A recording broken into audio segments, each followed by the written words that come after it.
নমস্কার বন্ধুরা, মায়ের রান্নায়ন ব্লগ চ্যানেলে আপনাদের সকলকে জানাই অনেক স্বাগত। আমি আজকে হাজির হয়েছি দারুণ স্বাদের একটি মাছের রেসিপি নিয়ে। আজকে শেয়ার করব একেবারে অনুষ্ঠান বাড়ির স্বাদে দই কাতলা রেসিপি। যে কোনো অনুষ্ঠান বাড়িতে কিন্তু এই দই কাতলা রেসিপিটা হয়ে থাকে, ভীষণই সুস্বাদু হয়, সকলেই কিন্তু খুবই পছন্দ করে এই রেসিপিটা। কিভাবে বাড়িতে খুব সহজেই এই রেসিপিটি তৈরি করলাম সেটাই আজকে দেখাবো এই ভিডিওর মাধ্যমে। আমার এই রেসিপিটা জানতে হলে কিন্তু আপনারা সম্পূর্ণ ভিডিওটা দেখবেন। তো চলুন আর বেশি কথা না বলে ভিডিওটি শুরু করি। তার আগে যারা এখনও চ্যানেলটাকে সাবস্ক্রাইব করেননি তারা অবশ্যই চ্যানেলটাকে সাবস্ক্রাইব করে পাশে থাকা বেল আইকনটা ক্লিক করে রাখবেন। তো এখানে দেখতে পাচ্ছেন প্রথমে আমি নিয়েছি কাতলা মাছ।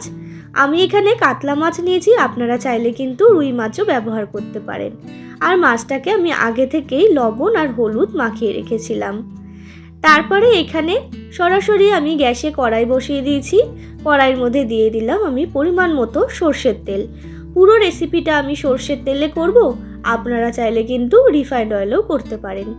তারপর তেলটা গরম হয়ে গেলে একে একে আমি সমস্ত কাতলা মাছগুলো ভেজে নেব। আর খুব ভালো করে কিন্তু কাতলা মাছগুলো ভাজতে হবে। এই রেসিপিটাতে আমি লবণ আর হলুদ আগে থেকেই মাছটার মধ্যে মাখিয়ে রেখেছিলাম। আপনারা চাইলে কিন্তু এখানে হলুদটা স্কিপ করতে পারেন, হলুদটা নাও মাখাতে পারেন। তো দেখতে পাচ্ছেন বন্ধুরা, মাছগুলো কিন্তু খুব ভালো করে ভাজা হয়ে গেছে। একে একে আমি মাছগুলো তুলে নিচ্ছি। সেম প্রসেসেই আমি সমস্ত মাছগুলো ভেজে নেব। তারপর ওই মাছ ভাজা তেলের মধ্যেই ফোড়নে দিয়ে দিলাম তেজপাতা, শুকনো লঙ্কা, এলাচ এবং দারচিনি। এবার একটু ভেজে নিয়ে যখন ফোড়নটার একটা মিষ্টি গন্ধ বেরিয়ে আসবে তখন দিয়ে দিতে হবে পেঁয়াজ, রসুন, আদা এবং কাঁচা লঙ্কার একটা পেস্ট। এখানে আমি আগে থেকে এই পেস্টটা তৈরি করে রেখেছিলাম।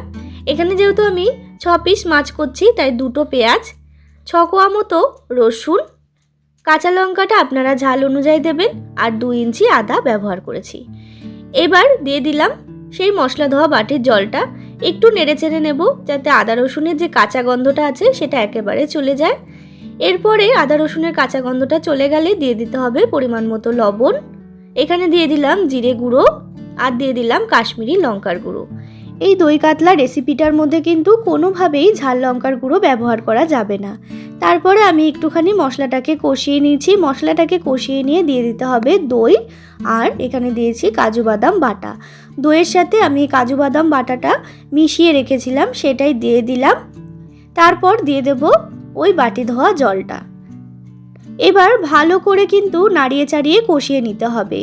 আর এখানে যেহেতু আমি এমনি কড়াই ব্যবহার করছি সেই জন্য কিন্তু কন্টিনিউ নাড়িয়ে যেতে হবে, যেহেতু এর মধ্যে কাজু বাদাম আর দই দেওয়া আছে। তারপর দিয়ে দিলাম পরিমাণ মতো চিনি। চিনিটা এখানে দিলাম এই কারণেই, যেহেতু এটার মধ্যে দই দেওয়া আছে সেই কারণে। চিনিটা দিলে কিন্তু নুন আর ঝালটা ব্যালেন্সে থাকে।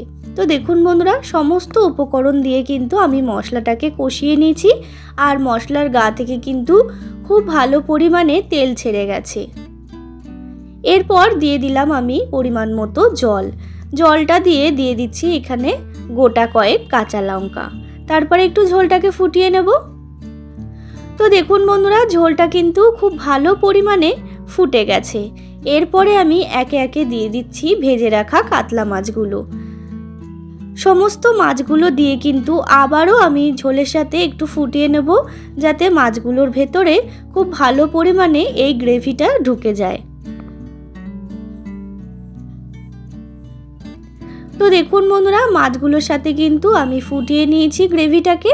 এরপরে আমি দিয়ে দিলাম গরম মশলা গুঁড়ো আর দিয়ে দিলাম 1 চামচ মতো ঘি। এবার আবারও একটুখানি নাড়িয়ে চাড়িয়ে নেব যাতে গরম মশলা আর ঘিয়ের ফ্লেভারটা সমস্ত মাছটার মধ্যে মিলেমিশে যায়। তো দেখুন গরম মশলা আর ঘি দিয়ে কিন্তু আমি এখানে একটু নাড়িয়ে চাড়িয়ে ফুটিয়ে নিয়েছি। আর আমার কিন্তু একেবারে রেডি হয়ে গেল এই বিয়ে বাড়ি কিংবা অনুষ্ঠান বাড়ির স্টাইলের দই কাতলা রেসিপি। এরপর গরম গরম ভাতের সাথে সার্ভ করে দিন। এই রেসিপিটা কিন্তু আপনারা পোলাও কিংবা ফ্রাইড রাইস সবের সাথেই অসাধারণ লাগে। এই দই কাতলা রেসিপিটা বাড়িতে একবার হলেও এই পদ্ধতিতে ট্রাই করে দেখবেন, অসাধারণ লাগবে। তো বন্ধুরা, আমার এই রেসিপিটার মধ্যে যদি কিছু ভালো লেগে থাকে তাহলে অবশ্যই একটা লাইক কমেন্ট শেয়ার করবেন। আর যারা এখনও চ্যানেলটাকে সাবস্ক্রাইব করেননি তারা সাবস্ক্রাইব করে পাশে থাকবেন। আবারও হাজির হয়ে যাব নতুন কোনো রেসিপির সাথে। ততক্ষণের জন্য ভালো থাকবেন। ধন্যবাদ।